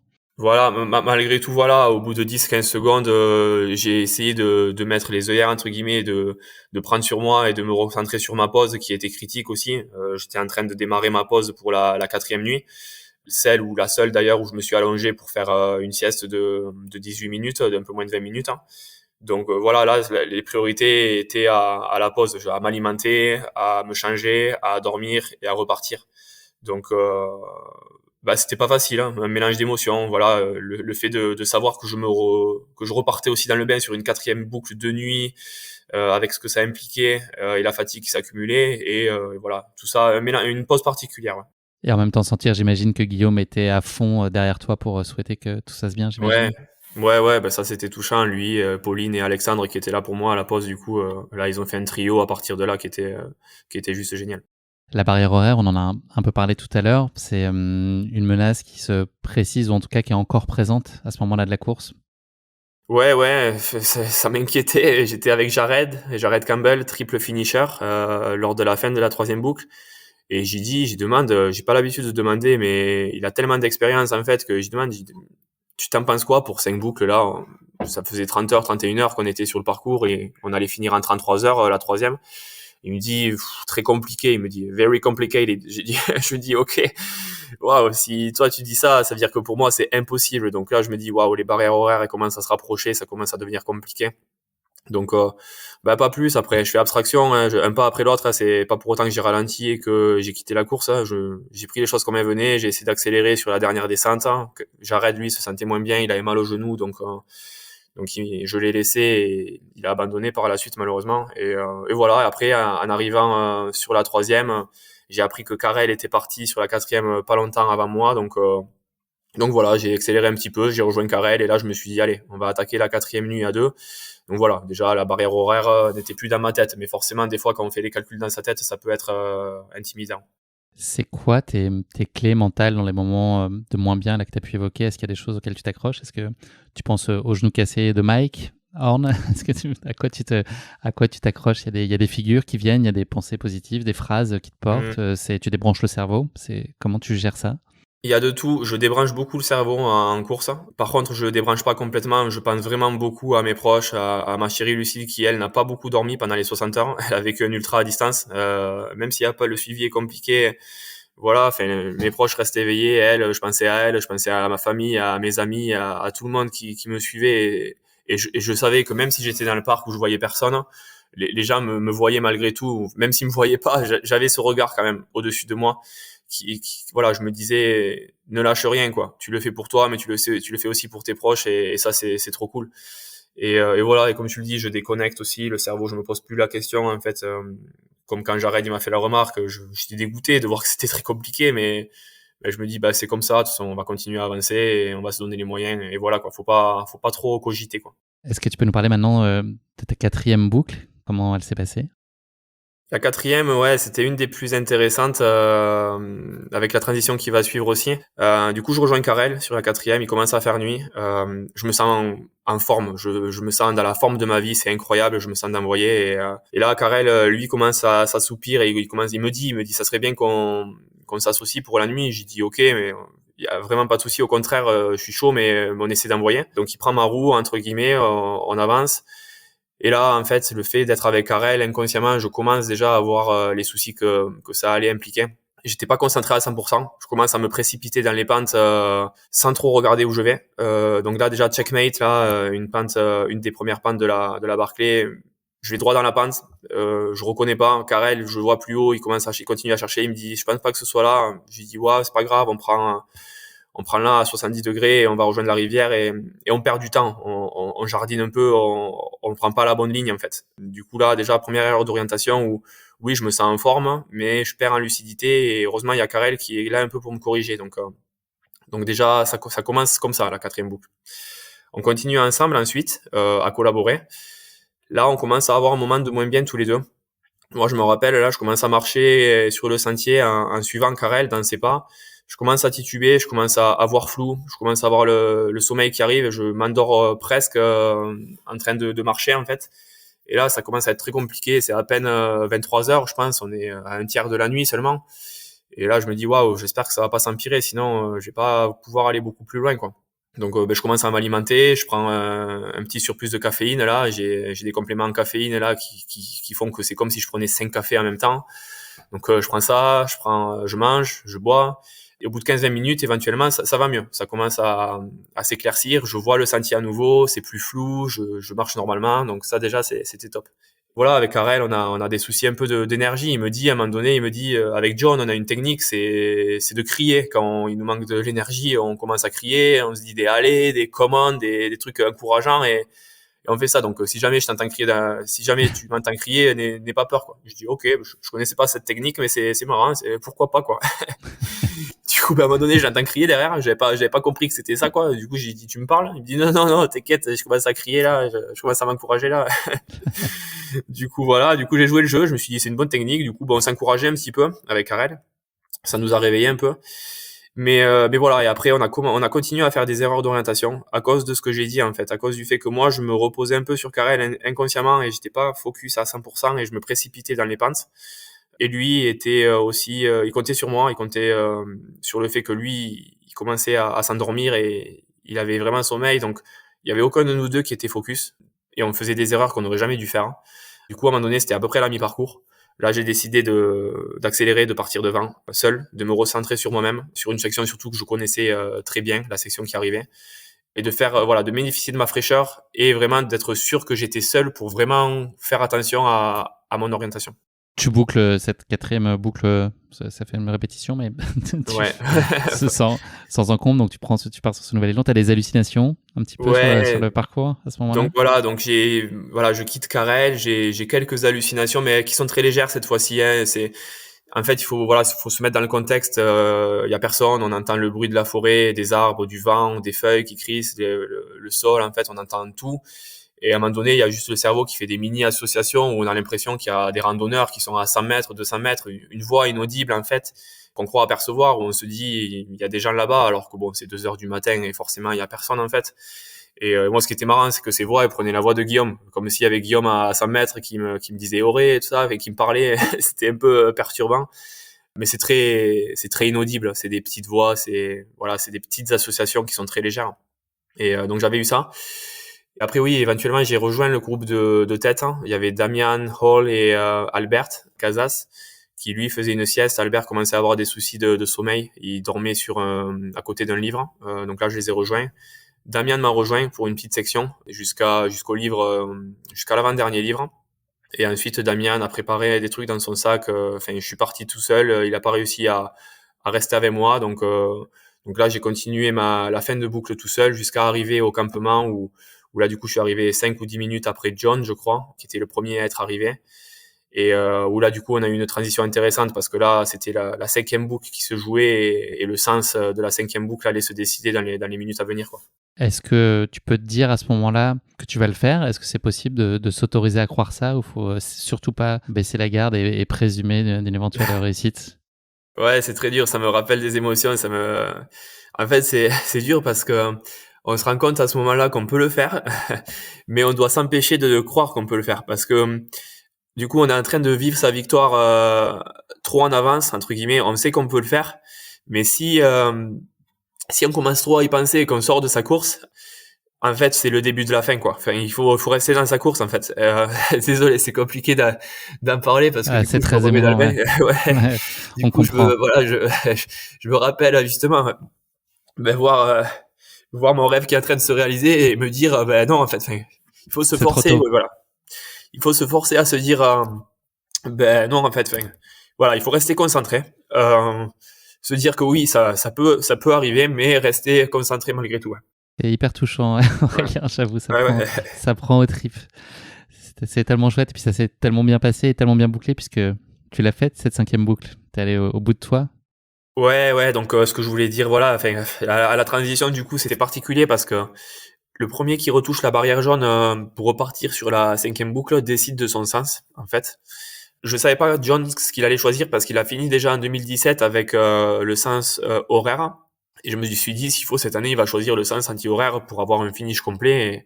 Et bon, il avait des raisons personnelles qui ont fait qu'il voulait aussi le sens horaire. Ça j'y demande en arrivant, il me dit, je vais choisir horaire. Du coup, là, c'est très compliqué parce que le sens anti-horaire est plus compliqué sur l'orientation. Pour trouver les livres, il faut vraiment tomber pile poil, alors que le sens horaire, on peut tomber juste sur une rivière, peu importe si c'est nord ou sud, et longer la rivière, pour faire simple. Donc en horaire, c'est moins compliqué pour l'orientation. Donc je savais qu'en fait, si je prenais anti-horaire, j'allais faire des erreurs d'orientation et je savais pas à quel point elles allaient me coûter et à quel point elles allaient me rendre en retard pour un finish officiel, quoi. Donc je me pose, j'accepte mon sort. Et là, dans l'oreillette, derrière, il y a Guillaume et l'équipe qui me disent Auré, si tu le sens pas, anti-horaire, tu te dépêches, tu repars en premier, tu choisis ton truc, tu pars en premier, tu choisis ton sens, quoi. Et j'ai dit, ça se fait pas, il veut son sens, il arrive premier, tout ça. Il me dit, enfin, peu importe, t'es là, c'est l'occasion à en rêver, quoi, il faut la saisir. Là, je commence à douter énormément, je me dis, il a raison, en fait, je le sens pas, anti-horaire, donc j'accélère ma transition et je dis, allez, Alex, dans 2 minutes, je suis parti. Je commence à faire mes affaires, je mange, j'accélère. Et là, John le voit aussi. Du coup, il commence à accélérer aussi de son côté. Et il fait sa transition rapide. Et là, 30 secondes après, il se lève et il me montre qu'il est prêt à repartir, quoi. Et donc là, c'était terminé. Je savais que la transition était faite et que moi, j'allais repartir en anti-horaire. Donc, c'était une frustration. J'étais dégoûté. Mais voilà, comme je disais tout à l'heure, en fait, ça fait partie du truc et il y a rien à faire d'autre que de faire un pas après l'autre, de se relancer dans la boucle et de faire au mieux, quoi. Donc là, je suis reparti sur la 5e en anti-horaire, tout en sachant ce qui m'attendait, c'est-à-dire voilà, quelques erreurs d'orientation et une boucle supplémentaire à faire face. Est-ce que physiquement, tu es toujours sur cette ligne et cette constance que tu as affichée sur les tours précédents, une espèce de sérénité quand même physique malgré tout? Est-ce que tu arrives à tenir ça sur cette 5e boucle?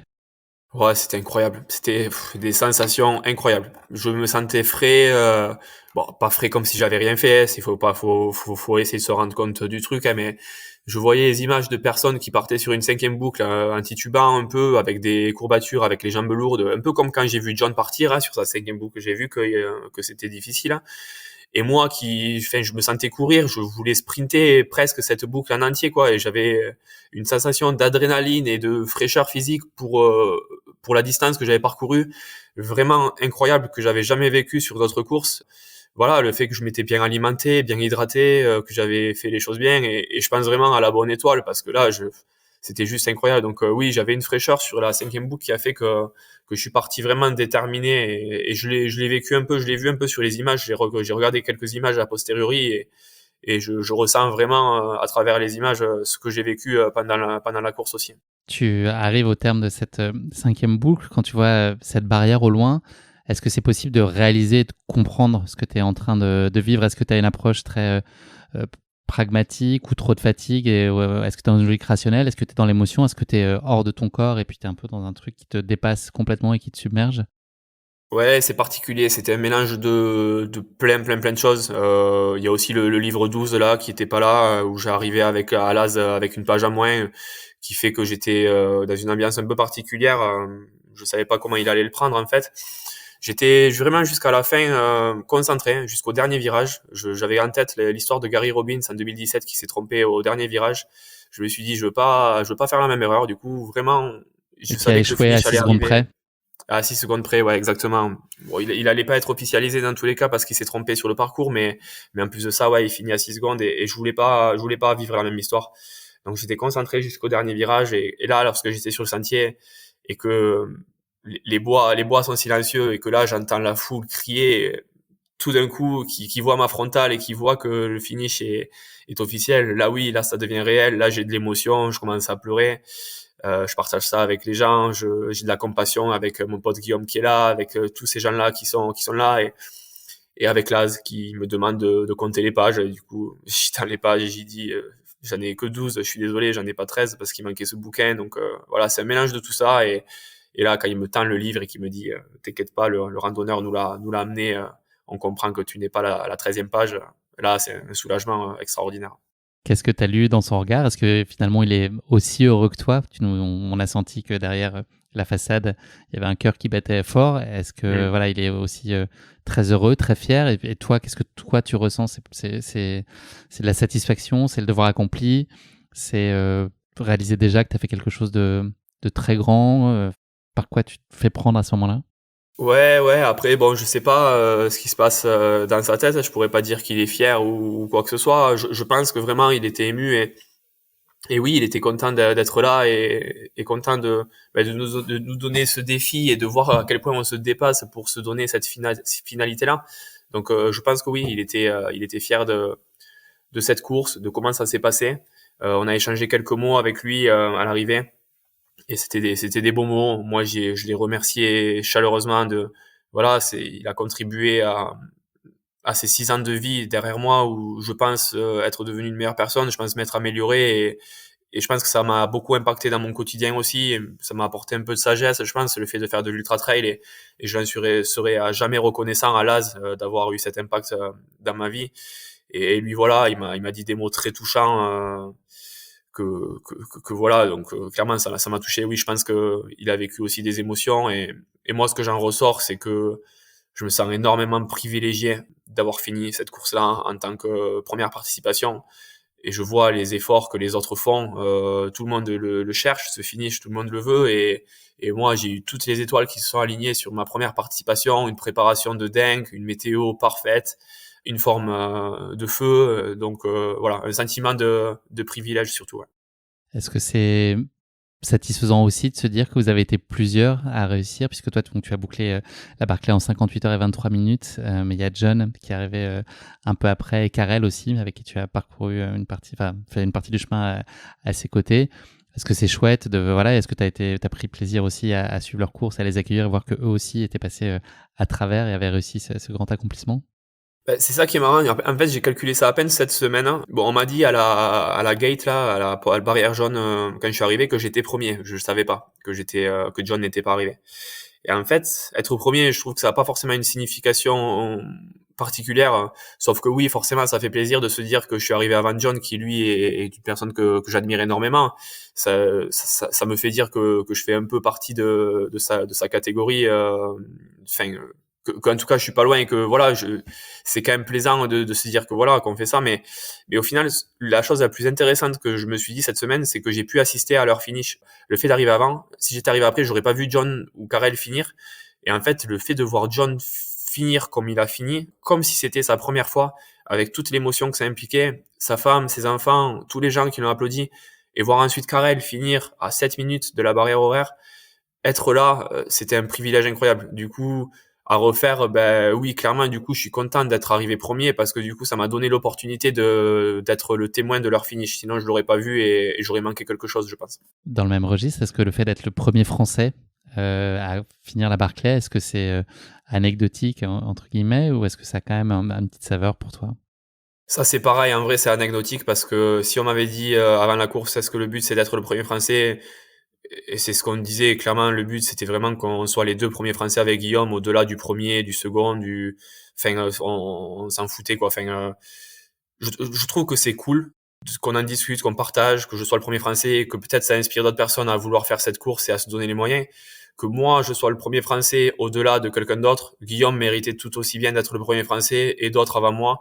Donc, j'ai pas forcément envie de mettre mon nom en évidence par rapport aux autres, quoi. Mais par contre, oui, maintenant c'est fait et je trouve que c'est bien d'établir la marque, hein. Je trouve que c'est bien voilà, que maintenant il y ait ça de fait et donc c'est cool. Mais voilà, plutôt dans cet aspect-là, quoi. C'est impossible. Alors évidemment, tout le monde a beaucoup de mérite et tous les participants et plus particulièrement les finishers, mais on peut pas ne pas citer Jasmine Paris qui est Ouais, entrée aussi dans l'histoire de cette Barclay en se rapprochant incroyable ce qu'elle a du fait. 5e tour.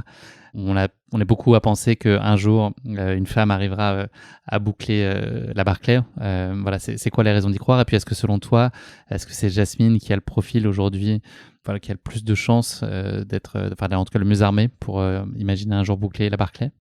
Bah, Jasmine, je la connais pas très bien, mais c'est une baroudeuse, elle a peur de rien, ça se voit. Je l'ai vu au départ de la course, elle avait le regard injecté, elle a peur de rien, rien ne la déstabilise. Après, je la connais pas très bien, donc je pourrais pas dire, mais elle a prouvé par ses performances sur la Spine Race, sur la Barclay, qu'elle est pas loin, que ça se joue à pas grand-chose, que non, une femme peut finir et c'est juste de la patience qu'il faut et ça viendra un jour. Ouais. Est-ce que c'est une course qui a été à la hauteur de ce que tu imaginais trouver? Parce que quand on a beaucoup d'attentes, il y a forcément le risque de peut-être de déception peut être plus présent ou plus fort. Est-ce que voilà, le mythe Barclay, tu l'as trouvé et que c'était encore bien au-delà de ce que tu pouvais imaginer malgré le fait que tu te sois hyper documenté et que tu maîtrises très bien le sujet? Est-ce que c'est encore plus fort et plus intense? J'imagine que oui, au vu du contexte, que ce que tu te faisais comme idée de cette Barclay. Ça, c'était assez proche au final. Je savais que c'était un trop plein d'émotions la Barclay, que c'était des émotions incroyables, du partage avec les gens, que le défi était tel qu'il était, qu'on allait se perdre, qu'on allait être en forêt, du hors-sentier, etc. C'était très proche de l'image que j'en avais. Et forcément, ben après, le fait de le vivre, c'est juste incroyable. Le fait de mettre des images réelles sur les images pas réelles que j'avais dans ma tête depuis 6 ans, c'était ça qui était incroyable. Après, l'image que j'en avais, elle était assez proche. Les gens super bienveillants, le défi présent, c'est très compliqué, et les émotions incroyables. Aurélien, est-ce qu'on peut dire que tu as pris du plaisir sur cette Barclay? Ouais, je me suis, bon, à nouveau, je veux pas minimiser le défi, hein, mais je me suis beaucoup amusé. On a partagé ça avec Guillaume au début. Ensuite, je me suis senti bien, le reste de la course, à faire des yo-yo avec, les autres coureurs, à chercher des livres, à trouver les livres. Lorsqu'on trouve les livres, forcément, on est content. Donc, clairement, oui, j'ai pris du plaisir. Après, ça reste du sport. Forcément, on fait des efforts, physiques et on pousse un peu la machine, mais clairement, je me suis amusé, ouais. Pour avoir vu les vidéos, le retour en France a été très festif, très chaleureux, là aussi très émouvant. Est-ce que c'était possible pour toi d'aussi loin de mesurer l'enthousiasme que suscitait ta participation et ta réussite sur la Barclay, ou est-ce que c'est insoupçonnable et impossible à mesurer tant qu'on n'est pas au contact du réel et revenu en France pour se prendre tout ça en pleine figure et dans le cœur surtout aussi? Ouais, non, c'était incroyable. Je pensais pas que ça allait être autant suivi et que ça allait être que les gens allaient être autant enthousiastes par rapport à ce projet. Donc moi, quand je suis arrivé, il y avait Lucille qui avait préparé justement mon arrivée à l'aéroport. Elle avait appelé tous mes proches, toute ma famille, etc. Donc c'était incroyable. Lorsque je suis arrivé, il y avait presque tout le monde et je m'attendais pas. C'était une surprise en fait. Donc ça, c'était génial. Donc non, beaucoup d'émotions et voilà, je m'attendais pas à ça. Quand j'ai allumé le téléphone aussi aux États-Unis, que j'ai vu toutes les réactions, c'était génial. Tu as d'ores et déjà annoncé vouloir revenir sur la Barclay. Ce serait quoi pour toi le scénario idéal pour la prochaine? Qu'est-ce que tu aimerais vivre? Je vais pas mettre la pression et je le laisserai parler pour lui-même, hein, mais j'aimerais être le témoin du finish de Guillaume, mais ça, je sais pas s'il veut y retourner, s'il y retournera, si. Donc l'aspect partage, voilà, ça. D'un point de vue personnel, vivre une course comme je l'ai vécu cette année, pourquoi pas un autre finish, mais surtout vivre voilà une belle aventure sans pression, tout en sachant que c'est pas acquis en fait. Enfin, c'est pas parce que j'ai fini cette année que je vais finir tous les ans maintenant. Donc, on va découvrir quels seront les défis de l'année prochaine si j'y suis. Je suis pas encore sûr de postuler à 100%, mais je sais que j'aimerais bien y retourner. Pourquoi pas dès l'an prochain, hein, ça a encore à définir. Donc voilà, un peu tout ça. C'est quoi l'image ou le moment que tu gardes? S'il y avait un instant de tout ça qui cristalliserait toutes ces émotions, tout cet engagement physique, émotionnel, là, quand je t'en parle, c'est quoi la première chose qui te vient à l'esprit? C'est la photo qu'on a avec Guillaume à la fin, quand je le vois ému comme il est, et moi aussi en pleurs avec ma main je me cache pudiquement un peu de mes émotions. C'est tout moi, c'est tout la Barclay en fait. C'est le partage, voilà le binôme, c'est le finish. Il y a tout dans cette photo de Alexis et c'est un souvenir incroyable. On va parler un tout petit peu d'avenir maintenant. Tu nous l'as dit là, il est relativement incertain pour le moment. On a envie de quoi là après une Barclay? Est-ce qu'on est déjà dans la réflexion d'un prochain projet, ou est-ce que c'est compliqué? Est-ce que c'est compliqué de trouver quelque chose qui a de la saveur et sur lequel on a envie de se lancer aussi près, aussitôt après avoir fini un tel défi? Ouais, donc oui, je m'étais fixé cette année de faire deux courses, la Barclay et la seconde qui était la Chartreuse Terminorum, qui est une version française de la Barclay qui existe depuis 6 ans et personne n'a fini cette course. On se demande si elle est faisable ou pas. Donc c'est ça qui est curieux et intéressant. On se demande justement si c'est raisonnable ou si c'est au-delà des limites. Donc j'aimerais bien me tester à nouveau sur cette course. C'est une course où j'ai échoué l'an dernier, en juin prochain. Donc on va préparer ça tranquillement. Mais au-delà de ça, j'aimerais surtout revenir à mon quotidien, voilà, faire des week-ends plaisir. Là, ce soir, on part à Barcelone avec Lucille pour 2 jours détente et on va faire ça les week-ends prochains aussi. On va choisir des week-ends un peu plus détente et pas faire que de l'ultra trail non plus, parce que même si c'est une passion, ça reste quand même un engagement sur certaines périodes. Donc voilà, alterner tout ça et comme je te disais, un petit défi en juin et le reste du temps, plaisir. Je te propose, Aurélien, de conclure cet épisode avec le motto de la fin. Est-ce que tu as une citation, une devise qui t'est particulièrement chère et que tu souhaiterais partager avec nous tous? J'ai pas forcément de devise. Par contre, voilà, c'est de rien lâcher. Enfin, moi j'aime bien me donner des objectifs ambitieux en fait, et j'aime bien l'image du phénix en fait, où vraiment à chaque fois je me brûle les ailes, je deviens cendre en fait, et malgré tout ça m'arrête pas et je me dis c'est cool de se mettre des beaux projets et essayer de renaître un peu de ses cendres justement. Et en plus Phoenix c'est la ville où j'ai vécu 4 ans, donc je trouve que le mot Phoenix et l'animal Phoenix est une partie intégrante de ma vie. Donc voilà, j'aime bien l'image du Phoenix en fait, au-delà d'un moto, ouais voilà, au-delà de ça, me dire que voilà, il faut renaître un peu de ses cendres, ne pas avoir peur de se brûler ses ailes et aller de l'avant quoi. Merci beaucoup Aurélien, c'est malheureusement déjà la fin de cet épisode, ça fait 1h30 qu'on parle ensemble, j'ai l'impression que ça a été un claquement de doigts. Merci beaucoup d'avoir partagé avec nous ce qui est à n'en pas douter un exploit sportif absolument retentissant, on peut l'affirmer sans aucune contestation possible, tu as écrit une des plus belles pages de notre sport, sans mauvais jeu de mots avec les pages de Laz. Et puis, comme le diraient les célèbres supporters d'un club de foot du côté de la Canebière, tu es et resteras à jamais le premier, même si on l'a compris, c'est pas le cœur de ton sujet, mais la réalité, puisque l'histoire retiendra, c'est que tu seras à jamais le premier. Merci beaucoup pour la générosité de tes propos et puis l'émotion qu'on sent encore hyper palpable et que moi j'ai ressenti aussi beaucoup à t'écouter. Donc, merci de nous avoir fait vivre si intensément cette course.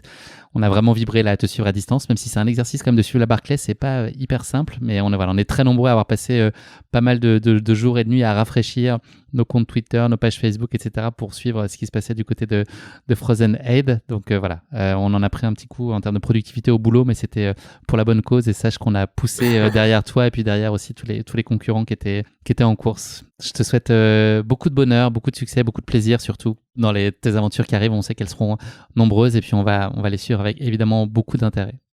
Merci beaucoup Guillaume, c'était un vrai honneur de pouvoir discuter avec toi, c'est un vrai plaisir d'échanger avec toi, avec tu sais comment traiter les sujets avec profondeur et avec la clarté que tu as et c'est un plaisir d'écouter tes podcasts et donc vraiment merci, c'est un vrai honneur de pouvoir discuter avec toi de ce sujet-là. Merci, ça me touche vraiment énormément, ça me fait très plaisir. À bientôt Aurélien. À bientôt Guillaume, merci beaucoup. Merci d'avoir écouté cet épisode. Si vous l'avez écouté jusqu'ici, c'est qu'il vous a probablement plu. Alors n'hésitez pas à noter le podcast et rédiger un avis sur votre plateforme d'écoute favorite. C'est essentiel pour soutenir ce travail indépendant. Cela ne vous prendra que quelques secondes et ça change beaucoup de choses pour le podcast. Et pour être sûr de ne manquer aucune course épique à venir, n'oubliez pas de vous abonner sur votre plateforme d'écoute. Merci encore infiniment pour votre soutien, votre fidélité et vos chaleureux messages que je lis et auxquels je réponds avec un immense plaisir. S'il vous plaît, continuez. À très bientôt pour une nouvelle course épique, évidemment.